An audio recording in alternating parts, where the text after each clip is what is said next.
Well, thank you so much, and good afternoon, everyone. Ontario, like the rest of the world, will continue to face economic challenges in the months ahead. And this is why our government has a responsible fiscal plan to help us navigate these uncertain times.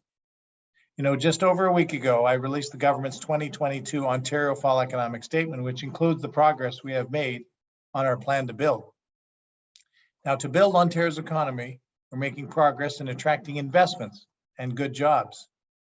Over the last 2 years, we've attracted more than $12.5 billion in transformative global auto investments of electric vehicles, or EVs, and EV batteries, and $2.5 billion in investments that will help make the province a world-leading producer of clean steel.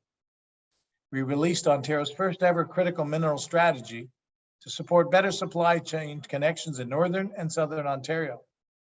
And we are progressing on the roads to the Ring of Fire by supporting ongoing environmental assessment led by Martin Falls First Nation and Webequie First Nation for both the Martin Falls Community Access Road and the Webequie Supply Road.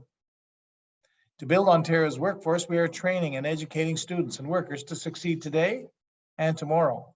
The first 2 rounds of the Skills Development Fund delivered 388 training projects, helping more than 393,000 people and workers take the next step.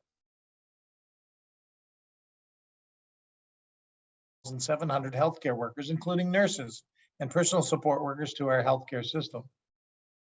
To build infrastructure for Ontario, we are getting shovels in the ground on critical projects all across the province. Preliminary field work is already underway for Highway 413, and early construction work has started on the Bradford Bypass. We've also invested over $950 million in nearly 190 broadband, cellular, and satellite projects, bringing access to over 375,000 Ontario homes and businesses. And to keep costs down, our government eliminated license plate renewal fees as well as license plate stickers and refunded the past 2 years of fees for eligible vehicles, helping make life more affordable for nearly 8 million vehicle owners in Ontario.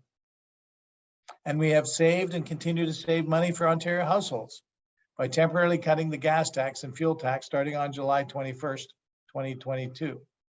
To secure our long-term prosperity, we must increase supply.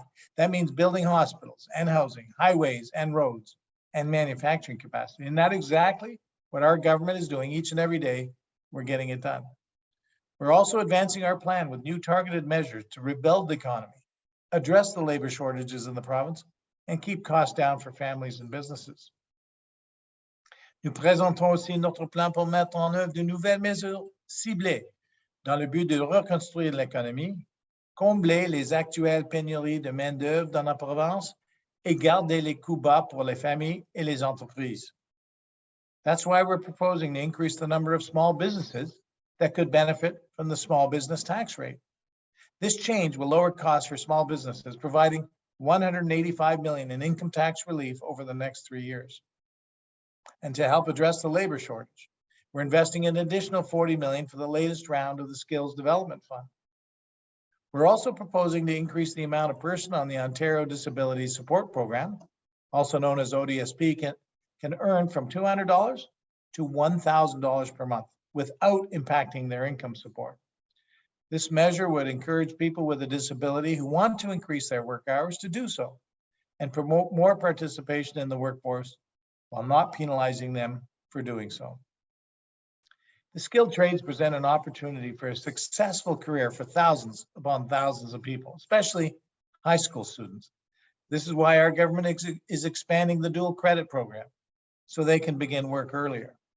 This gives students the opportunity to complete credits toward both an Ontario secondary school diploma as well as a college credential or certificate of apprentice. Through our Skills Development Fund, we have supported groundbreaking programs that connect job seekers with the skills and training they need to pursue a new opportunity. And I'm pleased to announce that we are investing an additional $40 million for the latest round of this program. This brings total funding for the next round to $145 million. Now, to help keep costs down, our government is proposing to extend the gas tax cut and to fuel taxes to December 31st, 2023. This would mean households of this province would save $195 on average between July 1st, 2022 and December 31st, 2023. We're also supporting low-income seniors by proposing to double payments for all senior recipients of the Ontario Guaranteed Annual Income System program for 2023.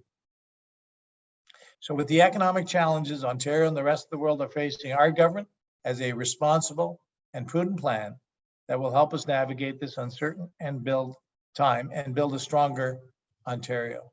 And no matter what lies ahead, I have confidence in the resilience of Ontario's economy, its workers, and its people, because together we can get it done.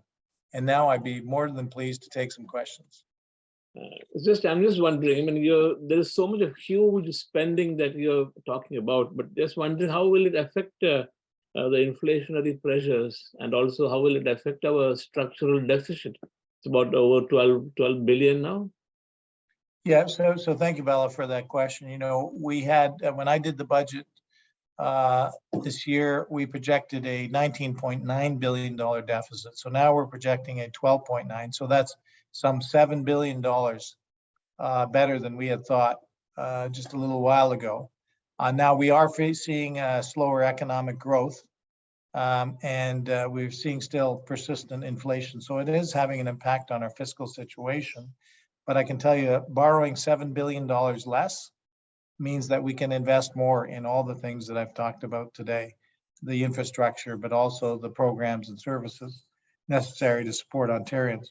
You also asked a question about inflation. Aren't some of the spending measures inflationary? And that's why I use the term targeted very carefully, that it's not for everybody, but ODSP measures targeting people with disabilities, low-income seniors targeting people of low-income seniors who, because of high inflation, really hurts them.